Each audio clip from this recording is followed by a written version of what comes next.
Bismillahirrahmanirrahim. Assalamualaikum warahmatullahi wabarakatuh. Guru ideolog itu adalah guru yang memiliki fikrah, memiliki idealisme Islam, memiliki keterpanggilan untuk menekuni tugas sebagai guru bukan hanya karena sebagai sebuah profesi atau pekerjaan atau sekedar menggugurkan kewajiban, tetapi dia terpanggil oleh sebuah idealisme, sebuah keyakinan untuk melahirkan generasi-generasi terbaik untuk bisa berbagi ilmu, berbagi karunia yang Allah Subhanahu wa taala berikan kepadanya sehingga bisa memberikan manfaat dan maslahat kepada orang lain, kepada umat secara umum. Nah, kemudian berkarakter, mungkin yang dimasukkan di sini adalah guru yang memiliki adab akhlak Islami atau makarimul akhlak. Karakter memang sudah menjadi istilah yang umum dan populer. Ya. Tetapi ada yang menganggap bahwa sesungguhnya istilah akhlak itu yang lebih tepat. Karena akhlak itu lahir dari sebuah kesadaran. Lahir dari akidah. Ya. Bukan hanya sebagai sebuah kebiasaan yang sudah menyatu dalam diri seseorang, tetapi memang itu adalah merupakan manifestasi dari akidah tauhid. Nah, apapun istilahnya, kita sepakat bahwa yang kita masukkan dengan guru ideolog yang berkarakter adalah guru yang memiliki sebuah idealisme yang tinggi, ulul himmah, dan dia juga memiliki akhlak dan adab yang mulia. Bapak dan ikhwah fillah rahimakumullah, Hidayatullah hadir sebagai harokah jihadiyah. Dan Hidayatullah memandang bahwa skala prioritas jihad kita saat sekarang ini adalah bagaimana melahirkan dan menyiapkan generasi Islam yang berkualitas dalam segala aspek untuk memperjuangkan tegaknya peradaban Islam di muka bumi ini. Dan untuk itu maka Hidayatullah kemudian menjadikan tarbiyah dan dakwah sebagai arus utama atau mainstream gerakan. Sebenarnya tarbiyah dan dakwah ini bukan hanya mainstream Hidayatullah, tetapi itu adalah warisan dari Rasulullah SAW. Para nabi dan rasul terdahulu tidak ada misi yang dibawa kecuali adalah tarbiyah dan dakwah.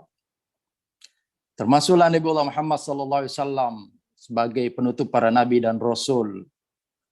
Maka pada ayat yang saya bacakan tadi, Allah Subhanahu wa taala menegaskan agar kita para pengikut Rasulullah SAW ini menjadi orang-orang robbani.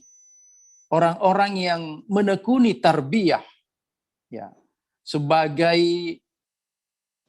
tugas utama untuk menjadi murabbi umat, murabbi generasi. Dalam banyak ayat Allah Subhanahu wa taala menegaskan bahwa Rasulullah SAW adalah guru bagi umat ini. Dalam surah Al-Jumu'ah ayat 2, dalam surah Al-Baqarah 151, kama arsalna fikum rasulan minkum yatlu alaikum ayatina wa yuzakkikum wa yuallimukumul kitaba wal hikmah wa yuallimukum ma lam takunu ta'lamun. Jadi Allah menegaskan bahwa nabi itu diutus oleh Allah Subhanahu wa taala untuk menjadi guru. Wa yuallimukumul kitaba wal hikmah, mengajarkan Al-Qur'an dan Sunnah. Wa yuallimukum ma lam takunu ta'lamun, dan mengajarkan kalian apa saja yang kalian tidak tahu. Jadi betapa bersyukurnya kita diberikan kemuliaan oleh Allah SWT menjadi guru. Dan kalau ada di antara kita, tugas utamanya mungkin bukan sebagai pengajar, tapi tetap harus ya menjalankan tugas sebagai guru, baik itu kepada putra-putrinya maupun kepada umat sebagai mad'u, sebagai binaan mereka. Pada suatu ketika Nabi SAW bertemu dengan para sahabat yang sedang membaca dan mempelajari Al-Quran. Lalu kemudian beliau bersabda sebagai bentuk apresiasi, motivasi kepada para sahabat yang sedang belajar itu, beliau berkata, wa innama bu'ithtu mu'alliman. Sungguhnya aku hanyalah diutus sebagai seorang guru. Masya Allah, tabarakallah. Nabi begitu bangga menyatakan dirinya sebagai guru yang merupakan amanah yang diberikan langsung oleh Allah Subhanahu wa taala. Para sahabat, misalnya juga Muawiyah bin Al-Hakam, pernah berkata ketika beliau mendapatkan arahan, bimbingan, pelajaran dari baginda Rasulullah SAW, beliau berkata, ma ra'aitu mu'alliman qablahu wala ba'dahu ahsana ta'liman minhu sallallahu alaihi wasallam. Aku tidak pernah melihat, menyaksikan seorang guru sebelum ini dan setelah ini yang lebih baik pengajarannya dibandingkan Rasulullah sallallahu alaihi wasallam. Hadis riwayat Muslim. Maka teladan kita untuk menjadi guru yang ideal, guru ideolog dan berkarakter itu adalah Rasulullah sallallahu alaihi wasallam. Bahkan sebelumnya para nabi dan rasul juga demikian. Nabiullah Ibrahim alaihissalam juga demikian. Luqman Al-Hakim yang dibacakan oleh saudara kita tadi, ya, diabadikan dalam Al-Quran. Dan puncaknya Rasulullah SAW adalah murabbi terbaik, guru yang sempurna. Dan beliau sangat bangga diutus oleh Allah SWT sebagai seorang guru. Begitu sempurnanya peran Nabi SAW sebagai guru, sampai-sampai beliau aktif memonitor aktivitas harian para sahabat. Kita biasa dengar, membaca bagaimana pada setiap habis subuh atau paling tidak ya pada saat-saat tertentu Nabi Shallallahu Alaihi Wasallam menanyakan kepada para sahabatnya, siapa di antara mereka yang berpuasa pada hari itu, siapa yang sudah berinfak, siapa yang sudah menjenguk orang sakit, siapa yang sudah mengantarkan jenazah. Masya Allah, itu luar biasa. Nah, karenanya Rasulullah SAW adalah teladan kita yang paling sempurna sebagai seorang guru. Nabi SAW juga dalam hadis yang masyhur menyatakan, wa innal anbiya alam yuwarithu dinaran wala dirhama. Sungguhnya para nabi itu tidak mewariskan kepada umatnya dinar maupun dirham. Tidak mewariskan hal yang bersifat material. Wa innama warrathul ilma, tetapi mereka itu mewariskan ilmu, mewariskan nilai, mewariskan ajaran. Faman akhadahu akhadha bihadzin wafir. Maka siapa yang mewarisi ilmu itu, ajaran itu, maka sungguh dia telah mendapatkan sesuatu yang sangat banyak. Artinya Bapak dan sekalian, nilai yang paling berharga yang kita wariskan kepada generasi kita adalah al-ilmu. Ajaran, nilai, ilmu pengetahuan. Itulah yang bisa memastikan mereka akan menjadi orang baik, orang soleh dan musleh di kemudian hari. Warisan yang bersifat materi bisa jadi itu bermanfaat, mendatangkan maslahat, atau bisa sebaliknya. Tapi kalau ilmu yang bermanfaat sudah pasti, dan tentu saja kita yang mengajarkan ilmu itu juga akan senantiasa mendapatkan pahala ganjaran dari Allah Subhanahu wa taala. Makanya Nabi SAW dalam hadis riwayat Ibnu Majah bersabda, "Afdhalus shadaqati ay yata'allama ar-rajulu 'ilman thumma yu'allimhu akhahul muslim." Sebaik-baik sedekah adalah bahwa seseorang mempelajari ilmu kemudian mengajarkan kepada saudara muslimnya yang lain. Masya Allah.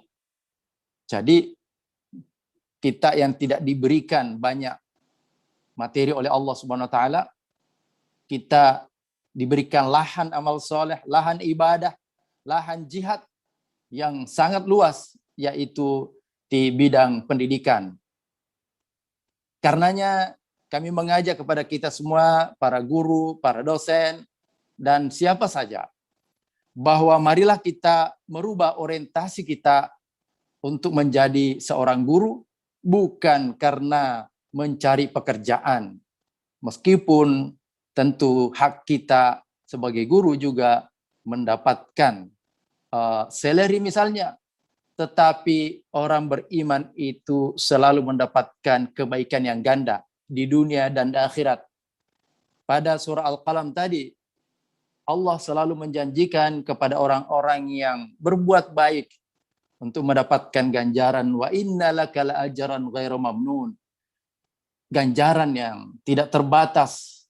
Mungkin memang secara nominal gaji kita tidak sebesar gaji guru, apalagi karyawan ya di perusahaan, tetapi Allah memberikan keberkahan dan pastinya Allah memberikan ganjaran yang tak terhingga dari apa yang telah kita berikan sebagai amal jariah, ilmu yang bermanfaat kepada murid-murid kita. Bapak dan ikhwah fillah rahimakumullah, konsep pendidikan, konsep tarbiyah, dan pada saat yang sama juga penegasan tentang tugas guru telah diabadikan di beberapa ayat seperti yang saya bacakan tadi dalam surah Al-Jum'ah misalnya, yang menjadi kajian sentral Ustadz Abdul Said rahimahullah sejak awal-awal perlangkahan Hidayatullah dan dijadikan sebagai spirit, bahkan sebagai konsep dalam tarbiyah, dalam kaderisasi Hidayatullah. Huwallazi ba'atsa fil ummiyina rasulan minhum yatlu 'alaihim ayatihi wa yuzakkihim wa yu'allimuhumul kitaba wal hikmah wa in kanu min qabla fi dhalalin mubin. Jadi ada 3 hal yang ditekankan oleh Allah Subhanahu wa taala yang menjadi tugas Nabi sallallahu alaihi wasallam dan tugas kita semua sebagai pewaris beliau, yatlu 'alaihim ayatihi, tilawah, mencerahkan dengan Al-Qur'an. Bagaimana menanamkan kecintaan, keyakinan, paradigma yang berlandaskan wahyu-wahyu Allah Subhanahu wa taala. Mewarnai pikirannya, mewarnai jiwanya, perilakunya dengan nilai-nilai Quran. Ini juga memberikan pesan kepada kita bahwa pendidikan Hidayatullah memang harus menjadikan Al-Quran sebagai basic di semua level, di semua tingkatan, dari TK sampai perguruan tinggi. Semuanya harus dengan Quran. Karena kalau sudah terbentuk dengan fikrah, dengan jiwa Qurani, maka insya Allah proses selanjutnya itu akan lebih mudah. Bahkan berdasarkan banyak penelitian bahwa anak-anak yang sejak awal ditanamkan ya Al-Quran pada dirinya, diantar untuk banyak menghafal, maka ternyata Allah Subhanahu wa taala memberikan kecerdasan yang lebih tinggi dibandingkan dengan yang lain. Ini adalah salah satu kemujizatan Al-Quran. Jadi guru yang ideal itu adalah bagaimana setiap penyampaian dalam pengajarannya selalu berlandaskan wahyu. Meskipun mungkin Bapak Ibu sekalian tidak menghafal banyak ayat dan banyak hadits, tapi paling tidak bagaimana diantarkan bahwa apa yang dipelajari itu selalu ada kaitannya dengan Bismi Rabb, dengan Allah Subhanahu wa taala. Mengantarkan anak-anak kita melalui pembelajaran itu untuk semakin yakin dengan rububiyah Allah Subhanahu wa taala, dengan keagungan dan kebesaran Allah Subhanahu wa taala. Apapun mata pelajaran kita, semuanya harus dilandasi dengan nilai-nilai tauhid. Apalagi kita tahu bahwa kurikulum nasional yang selama ini kita pakai itu masih sangat jauh dari yang ideal, bahkan cenderung sekuler. Kalau bukan kita yang memberikan muatan dan nilai Qur'ani, maka bisa dibayangkan bagaimana pemikiran, bagaimana keyakinan, ya sikap dari anak-anak didik kita. Nah, jangan kita sekedar copy paste dari apa yang tertuang dan tertulis di dalam buku-buku itu. Kecuali nanti satu saat insya Allah Departemen Pendidikan Dasar dan Menengah sudah menyiapkan kurikulum berbasis tauhid yang utuh dalam semua bidang studi. Sekarang ini baru mata pelajaran diniyah. Kedepannya mulai daripada eksak, ya ilmu-ilmu sosial semuanya harus dengan paradigma wahyu. Itulah yang kita istilahkan Islamization of human knowledge, Islamiyatul ma'rifah. Yang kedua, bahwa tugas kita adalah memberikan sentuhan, ya, tazkiyah kepada anak-anak didik kita. Guru ideolog menanamkan paradigma Quran, kemudian membentuk jiwa, pikiran dan perilakunya dengan Al-Quran, ditazkiyah, disucikan, diluruskan. Ya. Kalau ada keyakinan yang menyimpang dari akidah Islam, ditazkiyah. Kalau ada pemikiran-pemikiran, ya, yang ada dalam pikirannya, ya, sekularisme, liberalisme, pluralisme, ya, atau paradigma yang bertentangan dengan ajaran Islam harus disucikan. Kemudian diisi dengan paradigma Quran. Ditazkiyah perilakunya. Jadi tazkiyatun nufus, tazkiyatul afkar, dan tazkiyatul suluk. Semua ditazkiyah. Dan oleh Ustaz Abdul Said rahimahullah, ini menjadi suatu yang sangat prinsip, ya. Karenanya dulu ada istilah training center 40 hari, siapa saja santri yang datang di Gunung Tembak untuk melakukan seleksi sekaligus ditazkiyah. Sarjana-sarjana yang membawa titel, bahkan di antara mereka ada yang sudah dosen, ada yang sudah bekerja di perusahaan misalnya, tetapi ketika datang ke Hidayatullah ditazkiyah dulu. Kenapa? Agar nanti ketika dia belajar, ketika dia mendapatkan amanah, maka dia kemudian tidak menyalahgunakan ilmunya, tidak membuatnya sombong, tidak membuatnya kemudian ujub, ya. Dan bagi kita ikhwas sekalian dan bapak yang berbahagia, anak-anak kita sejak dini sudah harus diluruskan orientasinya. Jangan sampai mereka belajar itu karena orientasi materi, duniawiyah, sehingga orientasinya itu adalah kerja, orientasinya itu adalah bagaimana dia mendapatkan fasilitas. Itu hal yang wajar, sebuah keniscayaan, tetapi ya mentalnya harus tetap dalam rangka jihad fisabilillah. Apapun yang dia lakukan nanti pada saat dia telah mendapatkan ilmu, telah memiliki skill dan keterampilan, semuanya diorientasikan untuk memberikan manfaat dan maslahat bagi agama dan bagi umat. Ya, ini harus ditanamkan dari awal. Kalau orientasinya sudah keliru, maka sangat berbahaya. Dan kita sebagai orang tua juga tentu akan kewalahan untuk bisa mengorientasikan ulang. Sejak awal sudah ditanamkan itu. Itu tazkiyah. Itu yang diistilahkan oleh para ulama dahulu sebagai ta'dib, penanaman adab terlebih dahulu. Setelah itulah baru kemudian dijejali dengan ilmu. Wa yu'allimuhumul kitab wal hikmah. Setelah tilawah, tazkiyah, ta'lim, maka ilmu apapun yang diberikan kepada murid-murid dan siswa-siswa kita, Recording in semuanya progress. sudah dalam bingkai wahyu, bingkai dan paradigma Islam. Kita tidak khawatir lagi. Insya Allah itu akan memberikan manfaat bagi dirinya, bagi umat, dan bagi agama.